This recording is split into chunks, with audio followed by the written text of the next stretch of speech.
semi-final was Brand ধন্যবাদ বাংলাদেশ আমাদেরকে match জেতানোর জন্য। বাংলাদেশের বিপক্ষে ম্যাচ জিতে সেমিফাইনালে উঠে বাংলাদেশকে নিয়ে একই বললেন রশিদ খান। বিস্তারিত দেখুন পুরো ভিডিওতে।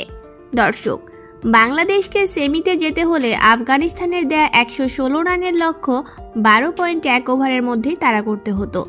সেটা তো দূরের কথা, ম্যাচই জিততে পারেনি নাজমুল হোসেন শান্তর দল।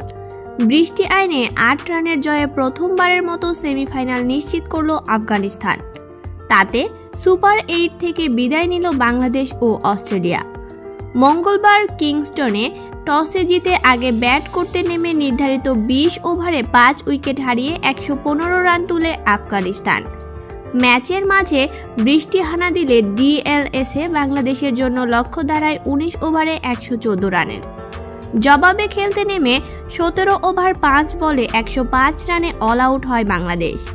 এদিকে বিশ্বকাপের সেমিফাইনালে উঠে রশিদ খান বললেন, আলহামদুলিল্লাহ, অনেক চেষ্টার পর আমরা বিশ্বকাপের সেমিফাইনালে উঠতে পারলাম। ধন্যবাদ ভক্তদেরকে আমাদের সাথে থেকে আমাদের সাপোর্ট করার জন্য, আর বিশেষ করে ধন্যবাদ বাংলাদেশকে, তাদের জন্যই আমরা বিশ্বকাপের সেমিফাইনালে উঠতে পারলাম।